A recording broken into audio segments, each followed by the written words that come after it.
الرحمن الرحيم الصلاة والسلام على محمد وآله الطيبين الطاهرين المعصومين واللعنة دائمة على أعدائهم أجمعين من الآن إلى قيام يوم الدين. Ya Hussein, this is the problem that we're facing at the moment from the ignorance of some people questioning the reason why we can't say Ya Hussein or Ya Ali or any of such names, saying that this is shirk. Hopefully in this short lecture I will try and explain why it's the complete opposite. This is a model of the Tawheed. This is the model of the way we've been taught to ask God for things that we need. Salman Farsi, who was one of the closest companions of the Prophet, recalls a time when the Prophet told him, I, Muhammad sallallahu alaihi wasallam, was created from the light of God. From this light which I was created, I was told to be obedient, and I was. From my light was created Ali alayhi salam, and again he was told to be obedient, and he obeyed. From Ali's light and my light put together was created Fatima al-Zahra salamullah alayha, and she was told to be obedient. From these three lights put together was created Hassan and Hussein, and they were told to be obedient, and they were. Now, these names were the names given to us by Allah subhanahu wa ta'ala from His own names. Allah subhanahu wa ta'ala, God is Mahmud, and I am Muhammad. God is A'la, and this is Ali. God is Fatir, and this is Fatima. God is Ahsan, and this is Hassan. God is Muhsin, and this is Hussein. So from this we can understand that these are the names of God.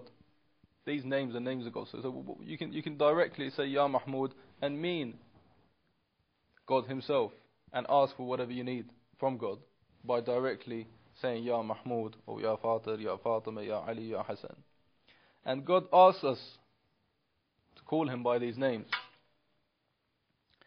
From the light of Imam Hussein salamullah alayhi were created the 9 Imams after him. And these weren't created after Adam and after Eve and so on. These were created far before this time.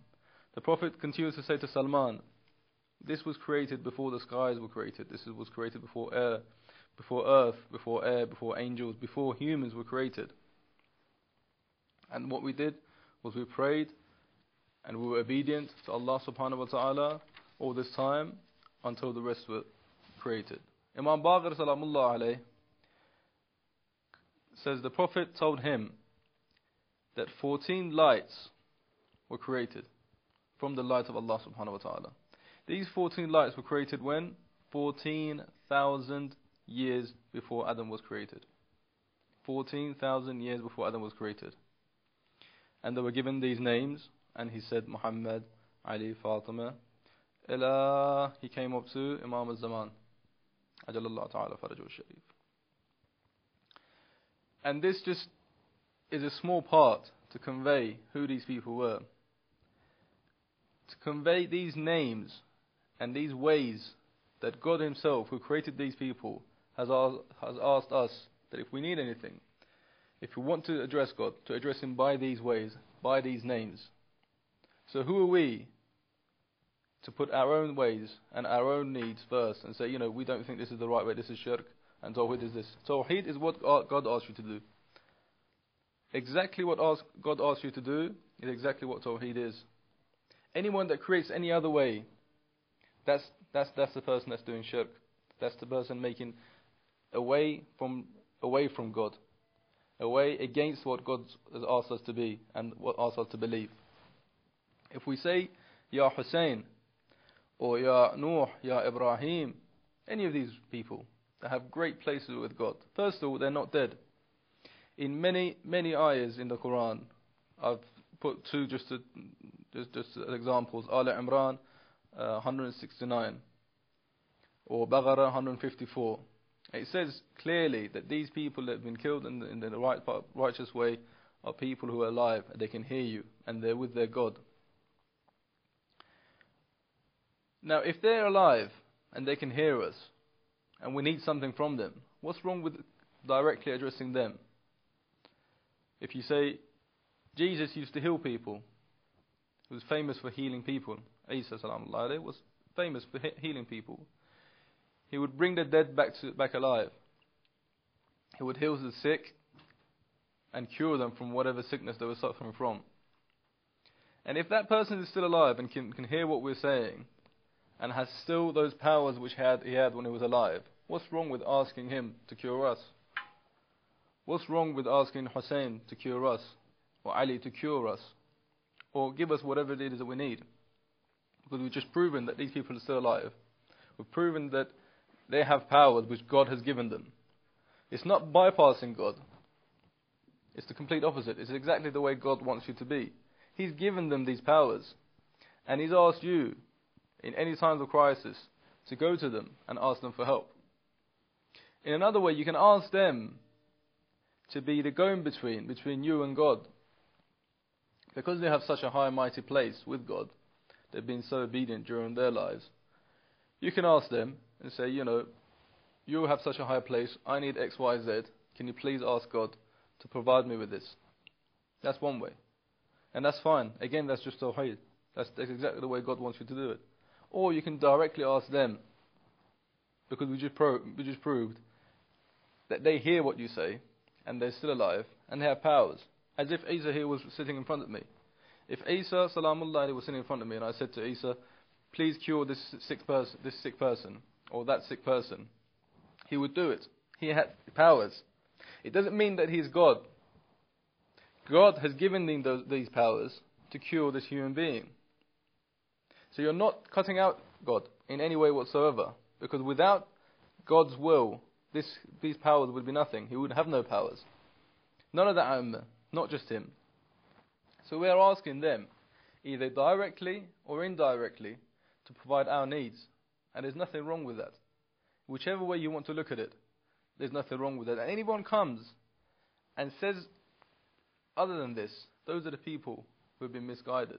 In Surah Al-A'raf, I'm just going to read you the ayah. Ayah 40, Surah Al-A'raf. In the Holy Quran, God says, إِنَّ الَّذِينَ كَذَّبُوا بِآيَاتِنَا وَاسْتَكْبَرُوا عَنْهَا إِنَّ الَّذِينَ كَذَّبُوا بِآيَاتِنَا. Truly those people who lied or did not believe in the ayahs that we put down. Who are the ayahs? The A'imma, the prophets. These are the ayahs. These are the ways that God has chosen for you to get to Him. Prayer, the way He's put the prayer. This is the way that God wants you to pray to Him. Now, for you to go against this, then you be one of these people who says, إِنَّ الَّذِينَ كَذَّبُوا بِآيَاتِنَا. And it says they would لا يدخلون الجنة. They won't ever go to heaven. Because they're the mushrikeen. They're the people who've taken away the tawheed and put their own way of praising God, their own way of doing things. If God has asked me to pray this way, and I choose a different way, or if God has asked me to put A'imma, the Prophet and his children, his Imam Hussein salamullah alayhi, or any other person, to be the going between himself and us, who are we to change that? To put someone else that we prefer as a go in between. We don't have that righteousness. We don't have the right to choose the way that we want to speak to God. God has asked us to speak to Him in this way, to recall Him in this way. And He has made clear guidelines in which way this needs to be done. So those people who actually change this and pray the way they want to pray, against the Prophet's will, against the Prophet's way, then those are the people whose prayers will not go up in the sky, whose prayers will not be accepted by Allah subhanahu wa ta'ala.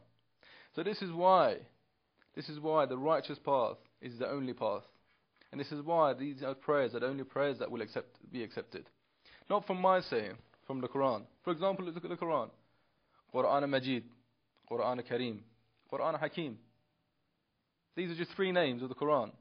Does it mean there's 3 Qurans if you say it like this? If you say Ya Hayy, Ya Qayyum, Ya Sattar, Ya Satir, Ya Rahman, Ya Rahim, does it mean you're creating 10 gods? This is shirk. No, these are God's names. These are names God has created for Himself, has chosen for Himself. It's not a problem. It's not a problem having different names for one thing. It doesn't make that one thing into the multiple. It's still one thing.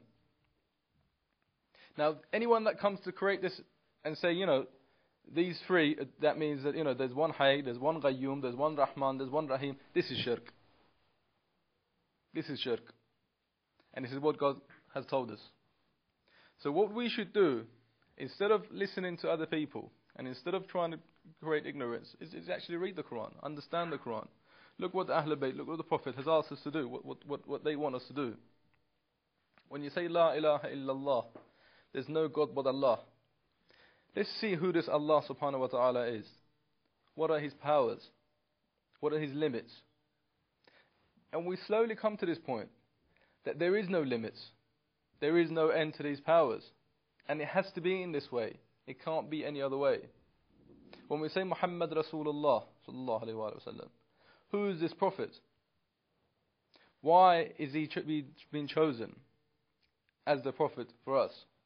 And once you said La ilaha illallah, Muhammad Rasulullah, is this enough?